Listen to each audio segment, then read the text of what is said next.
Halo semua, selamat datang di YouTube Baca Bata. Kia ora, teman-teman, gimana kabarnya di hari kesekian-sekian setelah corona ini menyerang? Asik.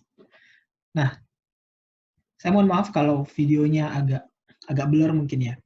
Soalnya saya merekam pakai Zoom. Kenapa? Karena I don't know what happened, tapi audio di HP saya tidak terlalu bagus gitu untuk merekam video meskipun saya sudah pakai mic dan pakai ala-ala tutorial gitu. Lihat-lihat tutorial di YouTube. Tapi it's okay lah. Yang penting audionya bagus.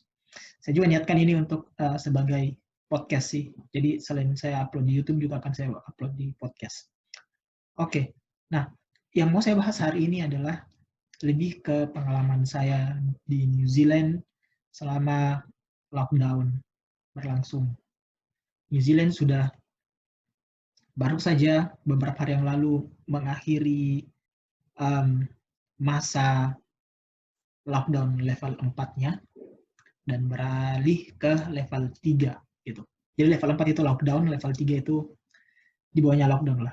Tapi masih tetap terhitung karantina. Kita masih diwajibkan untuk karantina pribadi. Nah, yang mau saya sampaikan di sini adalah bagaimana bisa New Zealand itu bisa dikategorikan berhasil dalam menangani lockdown. Menangani corona. Poin pertama, pemerintah itu sangat gercep, gerak cepat. Jadi pemerintah New Zealand, mereka ketika corona ini berlangsung, mereka langsung bikin alert level. Jadi rapat, tentukan alert level. Level 1, level 2, level 3, level 4.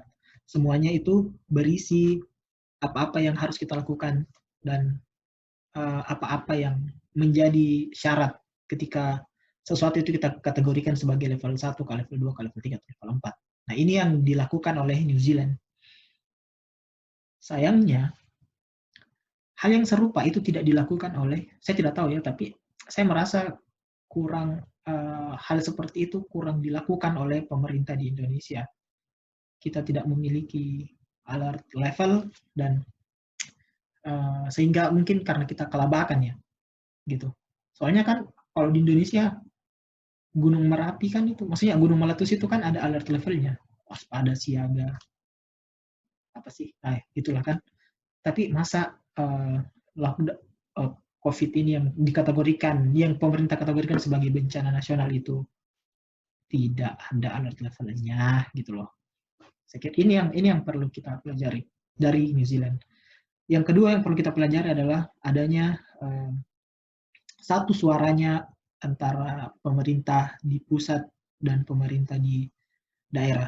Intinya dari Perdana Menteri, kemudian dari menteri-menteri semuanya itu mereka satu suara gitu. Tidak ada yang saling tuduh lah, menteri ini bilang oke, kita lockdown, menteri ini bilang tidak, kita tidak usah lockdown. Menteri ini bilang kita masif tes saja, menteri ini bilang oh tidak boleh. Nah, itu kan yang membuat rakyat kemudian sangat percaya dengan pemerintah New Zealand karena mereka kayak seolah-olah tahu betul apa yang harus mereka lakukan. Jadi kayak pemerintah bilang, sudah kalian percaya saja kepada kami akan melakukan yang terbaik dan kalian juga melakukan yang terbaik, yaitu melakukan physical distancing misalnya dan karantina diri di rumah atau di tempat masing-masing. Istilahnya itu kayak stick on your bubble. Bubble itu kayak kalau kamu sementara di suatu tempat ketika lockdown level 4, maka kau harus ada di situ sampai lockdown selesai dan berinteraksi dengan hanya orang-orang itu saja. Seperti itu. Nah, itu kan membuat kita sebagai rakyat merasa, cakep. Baiklah, ayo kita mengikuti anjuran pemerintah. Tapi ketika pemerintahnya saja bingung mau ngapain, ya bagaimana kita mau mempercayai mereka gitu loh.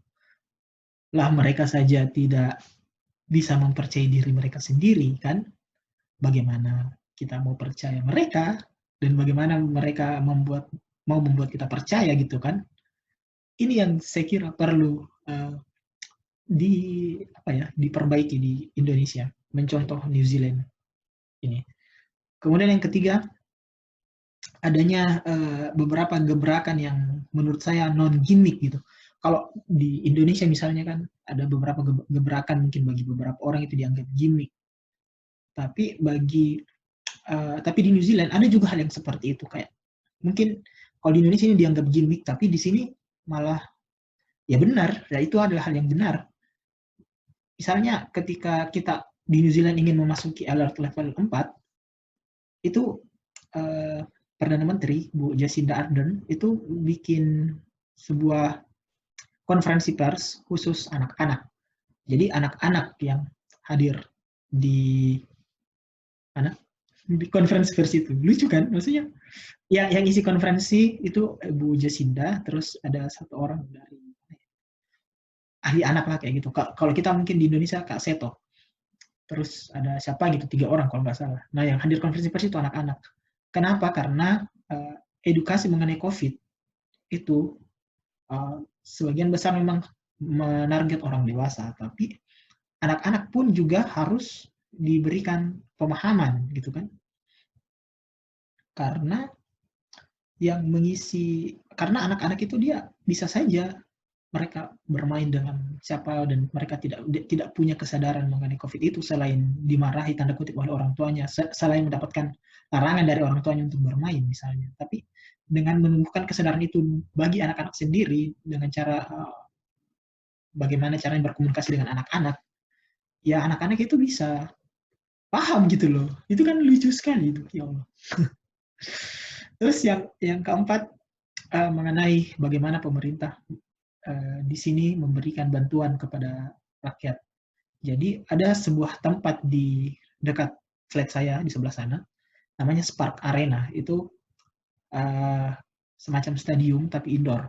Nah, sekarang ketika masa lockdown level 4 itu, Spark Arena itu menjadi kayak lumbung makan gitu, lumbung makanan. Jadi bagi mereka yang tidak punya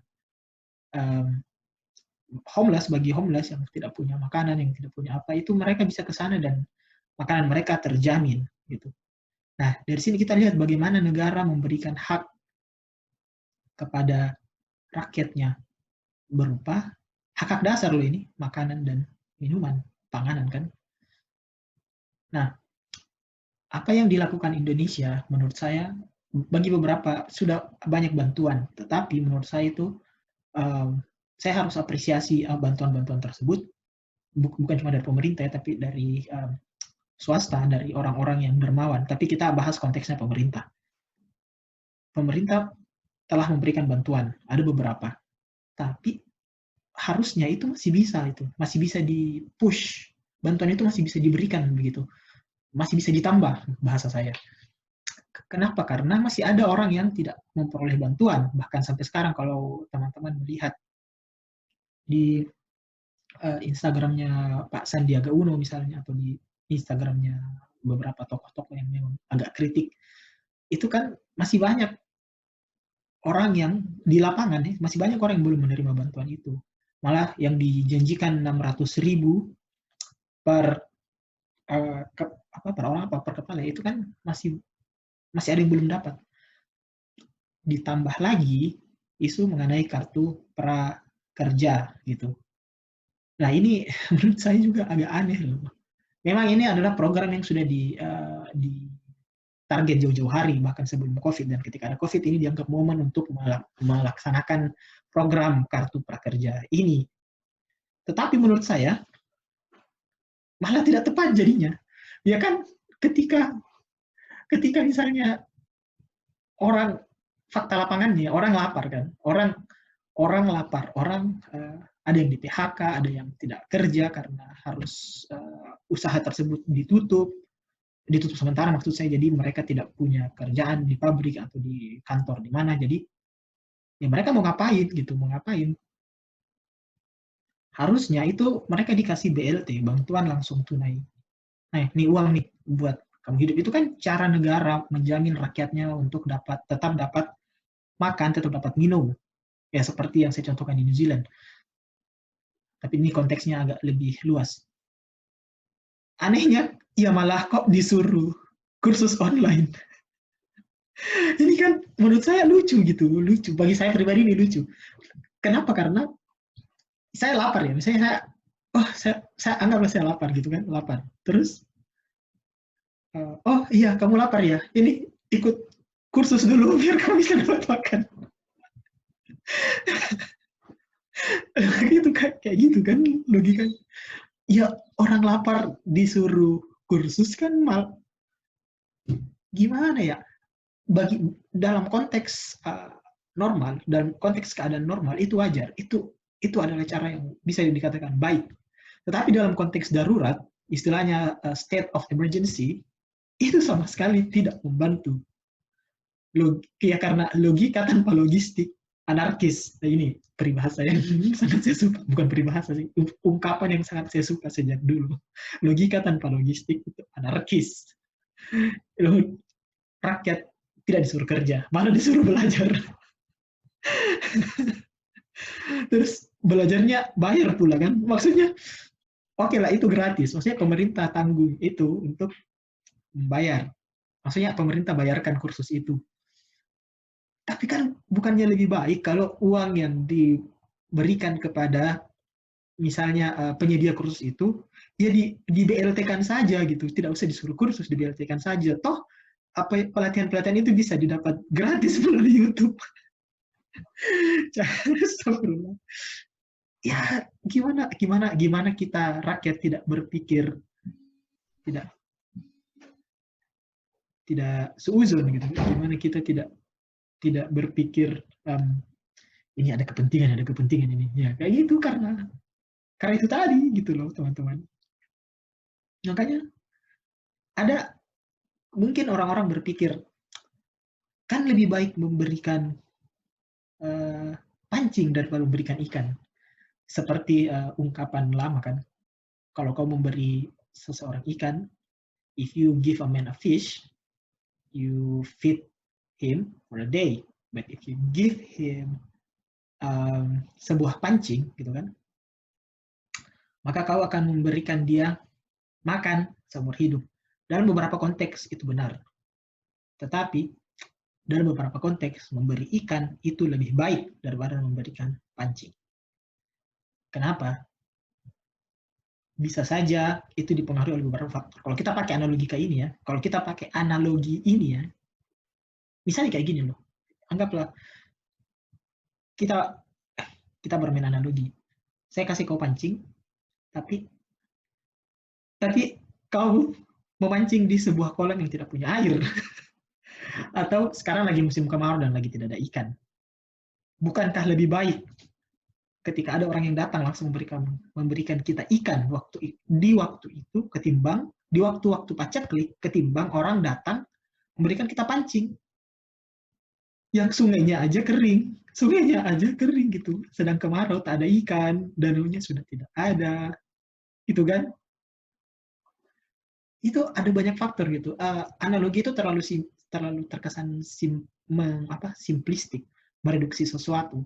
Karena bisa jadi memang dalam keadaan ini darurat, memberikan ikan itu lebih baik daripada memberikan pancing. Saya kutip kata-kata itu dari penelitiannya James Ferguson, seorang antropolog yang ada bukunya berjudul Give a Man a Fish. Jadi malah lebih bagus memberikan ikan daripada kail.